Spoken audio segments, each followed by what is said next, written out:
best-selling author.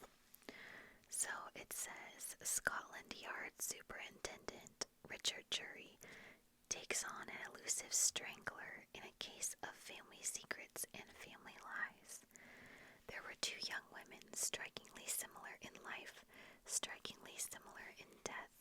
Both were strangled with their own scarves, one in Devon, one outside a fashionable Mayfair pub called I Am the Only Running Footman. Richard Jury teams up with Devon's irascible local divisional commander, Brian McCulvey, to solve the murders. With nothing to tie the women together but the fatal scarves, Jury pursues his only suspect, and a trail of tragedy that just might lead to yet another victim and her killer. So it sounds pretty good. Pretty cool that there's more in the series because it sounds like really, really good. And if it is, it'd be nice to have more books to read. Let's see, this next one is by Ben McIntry. It is called Agent Sonia. Agent Sonia.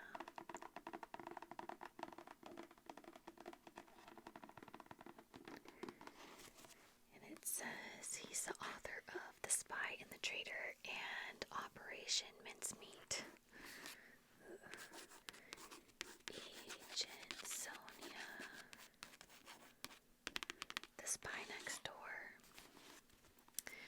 So, in 1942, in a quiet village in the leafy English Cotswolds, a thin, elegant woman lived in a small cottage with her 3 children and her husband, who worked as a machinist nearby.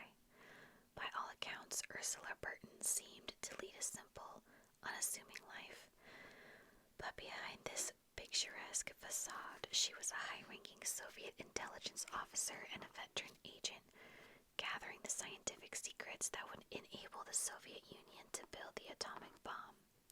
This true-life spy story is a masterpiece about the woman, codenamed Sonia. Over the course of her career, she was hunted by the Chinese government, the Japanese secret police, the Nazis, MI5, MI6, and the FBI, and she evaded them all with unparalleled access to Sonia's diaries and correspondence, and never-before-seen information on her clandestine activities. Ben McIntry has conjured a page-turning history of a legendary secret agent, a woman who influenced the course of the Cold War and helped plunge the world into a decades-long standoff between nuclear superpowers. Dang girl, she got up to business. Okay. This one is by Carol O'Connell. It is called Blind Sight. Blind Sight. And let's see. It's got a very interesting textured cover. It's very grainy. I don't know. It's kind of grainy. Okay, a blind child and a Catholic nun disappear from a New York City sidewalk, and later the nun's body is found on the lawn of Gracie Mansion, along with 3 others. Detective Kathy Mallory and the NYPD's Special Crimes Unit have no clues, except for Mallory's suspicions of things not said and her penchant for getting to the truth behind the lies. She has a dark understanding of what it is to be human, but time is running out. Ooh. That sounds like a movie, doesn't it? Like, I don't know, some kind of movie. Maybe it's a similar plot, but I can't think of it right now. Okay. This one is by Eric Larson, and it is The Devil in the White City: Murder, Magic, and Madness at the Fair That Changed America. It's got an award, National Book Award finalist. Okay. This book is really heavy, like it is heavy.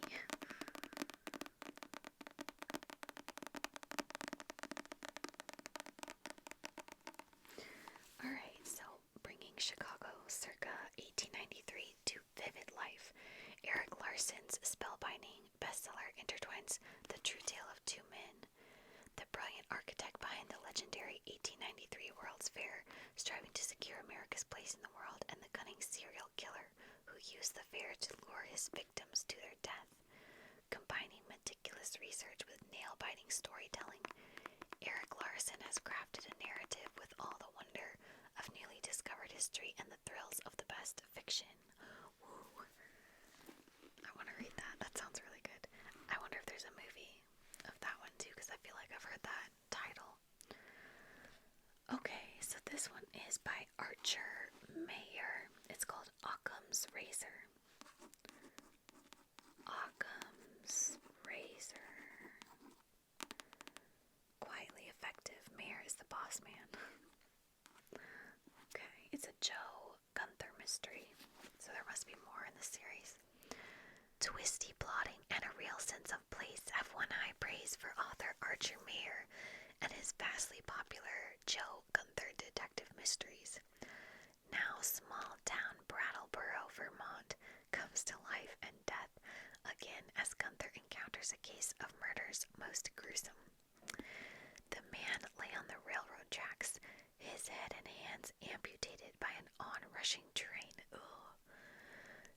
Dressed in rags, he looked like a vagrant, yet Gunther smells a rat. What bum wears clean white underwear, and why would a bum be covered with sores caused by deadly chemicals? The lieutenant's suspicions grow when an abandoned vehicle is found leaking the hazardous stuff. Then another grisly murder rocks Brattleboro, and an anonymous tip links the two killings. Puzzled, Gunther recalls that old maxim, Occam's razor, which implies that too many theories can muddle clear thinking.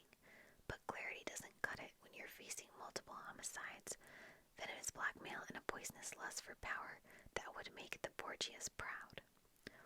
Okay, sounds good. And then these two are from the same series, and it's the same author as that Occam's Razor one, that Archer Mayer. So this is Scent of Evil. Oh, Joe Gunther. Yeah, that's the same series, right? Yeah, Joe Gunther mystery. Okay. Scent of Evil says, Brattleboro is the picture-perfect Vermont hamlet. Leafy, Victorian, safe. Lieutenant Joe Gunther knows better and expects trouble during the long hot summer. But murder in a town this size is never expected, and more surprises surface when Gunther discovers the victim, a young stockbroker, had a penchant for drugs and sex. Worse yet, he'd been romancing the wife of a local cop, an officer whose fresh footprints encircle the murder scene. Soon, 3 more bodies turn up, including that of a small-time drug dealer who had been hiding a big-time cache of drugs. Tight-lipped Vermonsters aren't talking, but that won't stop Gunther. He's certain the killings are connected and that the murderer is waiting for him. Okay, this is The Skeleton's Knee.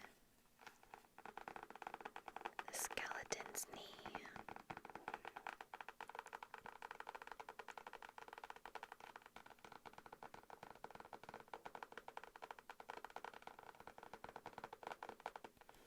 That's a different name. Very random. I'm interested to find out what it has to do with the story. The Skeleton's Knee. I love the covers. I like that illustration. It's very cool. Okay, so Vermont hermit Abraham Fuller kept mum on his gunshot wound. When it finally causes a fatal aneurysm some 20 years later, Detective Joe Gunther decides to investigate, and for the first time must leave his rustic Brattleboro beat. The trouble starts in Fuller's garden, where Gunther's crew digs up artificial knee joint. Oh, okay. Attached to a very real human skeleton. Worse yet, the victim had been murdered when a sniper machine guns the hearse, bringing the skeleton to the morgue. Gunther's first step is clear. Find the manufacturer of the steel for Chicago where big city cops snub small town gumshoes. Too many people are hiding dark paths, and a deadly trail could lead to a fresh new corpse. Gunther's own. Sounds pretty good. Okay, so this author is Anne Perry.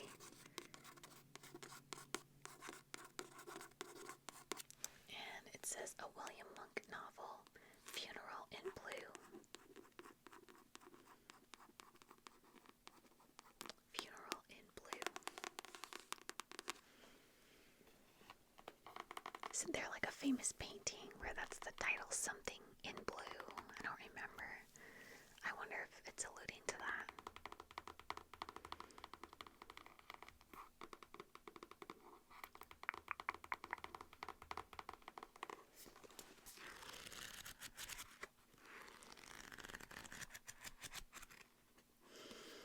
Okay, so two beautiful women have been found strangled in the studio of a well-known London artist. To investigator William Monk and his wife, Hester, the murders are a nightmare. One of the victims is the wife of Hester's cherished colleague, surgeon Dr. Christian Beck, a Viennese emigre who becomes the prime suspect. With an intensity born of desperation, Hester and Monk seek evidence that will save him from the hangman. From the city's sinister slums to the crowded coffee houses of Vienna, where embers of the revolution still burn in the hearts of freedom-loving men and women, they seek to penetrate not only the mystery of Elisa Beck's death, but the riddle of her life. Sounds good.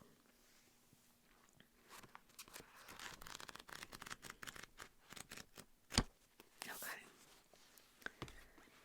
So this one is also Anne Perry.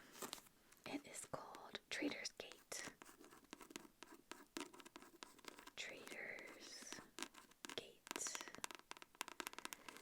It says, our author of Cain, his brother, Barry molds both murder and a political financial cabal into a splendid read. A Charlotte and Thomas Pitt novel. So there's more in the series. Okay, so someone in the colonial office is passing secrets to Germany about England's African strategy.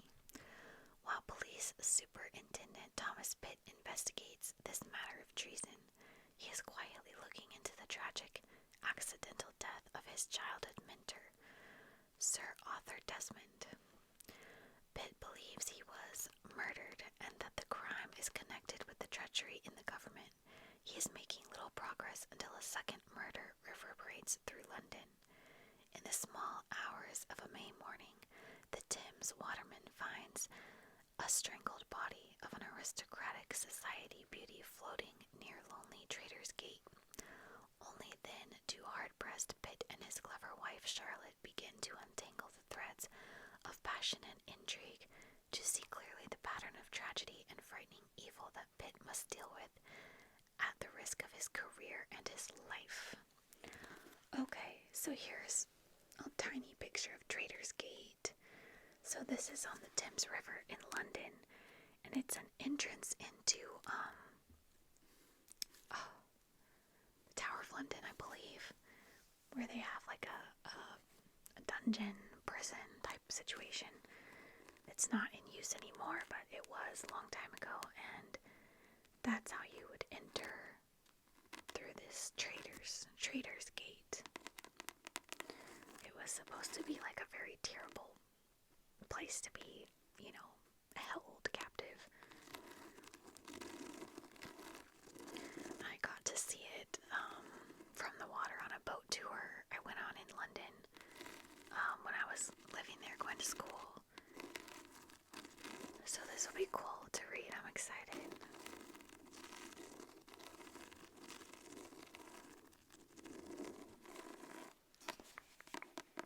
I like the cover. I like the pink.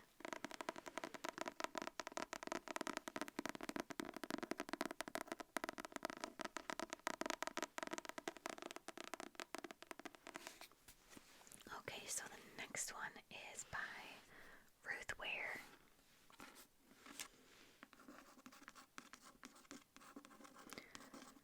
She's like fairly newer, and a lot of her books have become really popular. This one is The Death of Mrs Westway.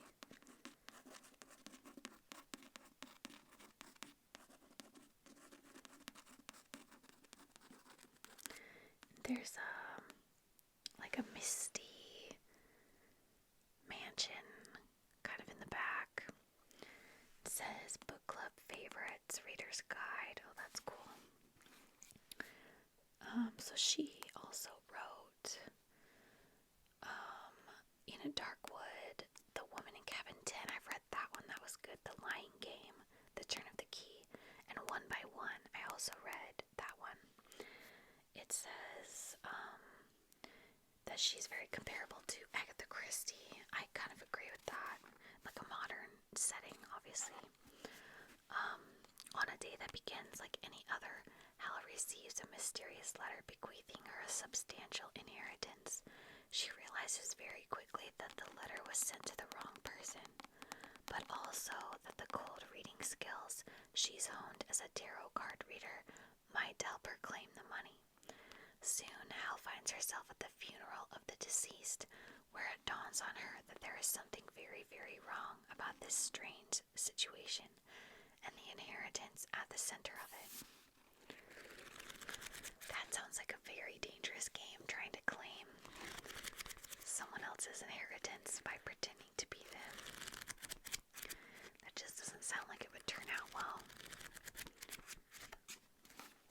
Okay, so this last one is pretty cool because I'm thinking of like starting my own book club in my neighborhood. See if like people would want to have like a once a month or once every quarter meeting, like a little tea party or something, to have a little book club, talk about the books and whatever.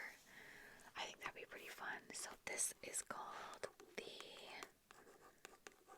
Reading Group Handbook.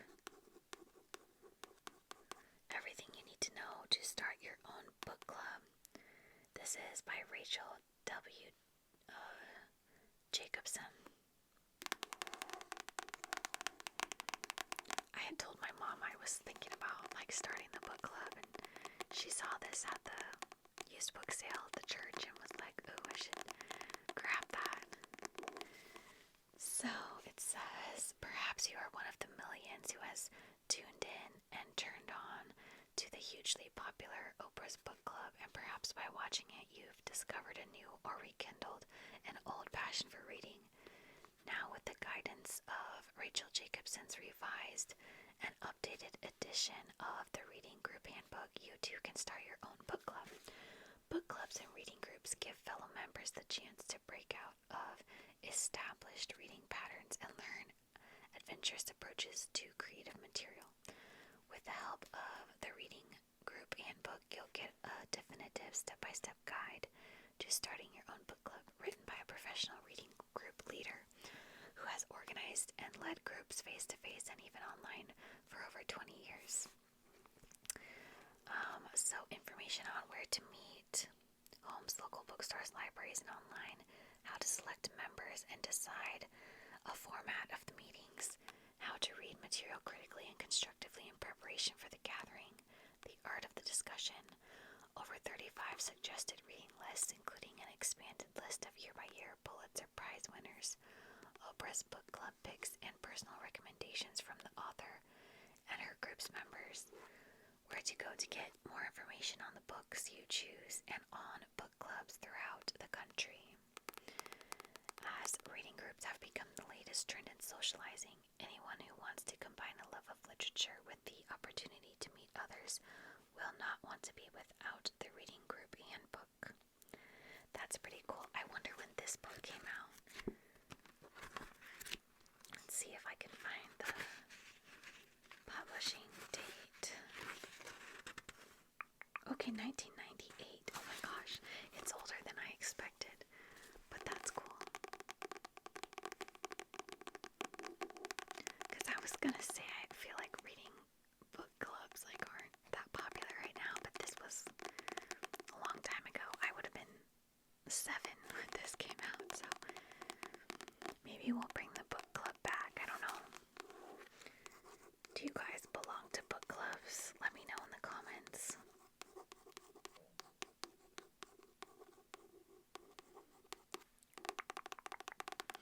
Okay guys, well that was all the books I had to share with you today.